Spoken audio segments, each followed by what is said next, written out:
എനിക്ക് എത്ര കണ്ടാലും മതിയാവാത്തതും എത്ര പോയാലും മതിയാവാത്തതും തിരിച്ചു പോരാൻ മടി ഉള്ളൊരു സ്ഥലമാണ്. പോയി കഴിഞ്ഞാൽ എനിക്കിങ്ങോട്ട് തിരിച്ചു വരാൻ മടി. കുറച്ചും കൂടി എനിക്കിവിടെ നിൽക്കണം എന്ന് തോന്നിയൊരു സ്ഥലം ഉണ്ടെങ്കിൽ അത് ഇരിങ്ങൽ മാത്രമാണ്. എന്താണെന്നറിയില്ല, കലാകാരന്മാരുടെ ഒരു കേന്ദ്രം ആയതുകൊണ്ടായിരിക്കാം മതിയാവും, എനിക്ക് ഭയങ്കര ഇഷ്ടമുള്ള, ഭയങ്കര ഒരു അറ്റാച്ച്മെൻ്റ് ഉള്ളൊരു സ്ഥലം ആണ് ഇരിങ്ങൽ. ഓരോ വർഷവും ചെറിയ ചെറിയ മാറ്റങ്ങളൊക്കെ വരുത്താറുണ്ട് കേട്ടോ ഇൻ്റർനാഷണൽ ഫെസ്റ്റിവലിനോടനുബന്ധിച്ച്. ഇപ്രാവശ്യം ഗാർഡനിൽ അവർ നല്ലൊരു മാറ്റം വരുത്തിയിട്ടുണ്ട്. സാധാരണ എൻട്രൻസിൽ കുറച്ച് ചെടികൾ ഒരു ഷെഡ് പോലെ ഉണ്ടാക്കി അതൊന്ന് വിൽക്കുക എന്നല്ലാതെ ഒരു പ്രത്യേകിച്ച് ഡെക്കറേഷൻസ് ഒന്നും കാണാറില്ല.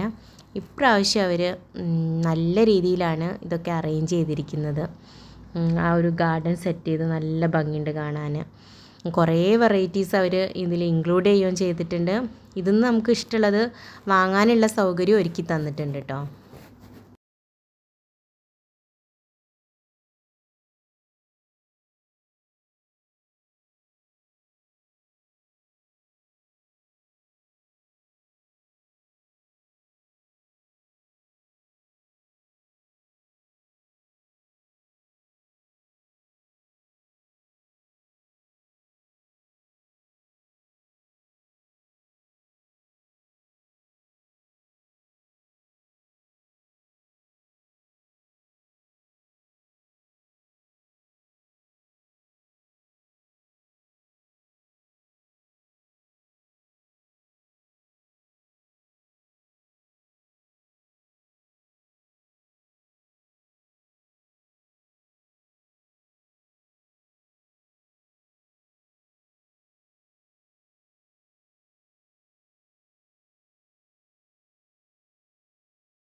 ഈ കുഞ്ഞു മുളങ്കാടുകളിലൂടെ നടക്കാൻ തന്നെ നല്ലൊരു ഭംഗിയാണ്.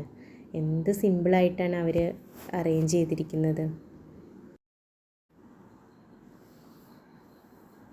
ഇവിടെ ഞാൻ കണ്ടൊരു മറ്റൊരു പ്രത്യേകത എന്താണെന്ന് വെച്ച് കഴിഞ്ഞാൽ, ഈ പരിസരം മുഴുവൻ വളരെയധികം നീറ്റാണ്, നല്ല നീറ്റാണ്. പ്ലാസ്റ്റിക്കോ അങ്ങനത്തെ ഒരു യാതൊരു വേസ്റ്റ് ഇവിടെ എവിടെയും കാണില്ല. നമുക്ക് എവിടെ വേണമെങ്കിലും ഇരിക്കാം. അത്രയും നല്ല മനോഹരവും വൃത്തിയുമുള്ള സ്ഥലമാണ് ഇവിടെയൊക്കെ. ഇവിടെയൊന്നും എത്ര ഇരുന്നാലും മതിയാവില്ല. എത്ര പേരാണ് ഇവിടെ വരുന്നത് ഒരു ദിവസം. ഇനി ഇൻ്റർനാഷണൽ ഫെസ്റ്റ് ഇല്ലാത്ത സമയത്ത് ഇവിടെ കാണാൻ നല്ല ഭംഗിയാണ് കേട്ടോ. അപ്പം മറ്റൊരു കാഴ്ചയുമായി നമുക്ക് അടുത്ത് തന്നെ കാണാം. Thank you.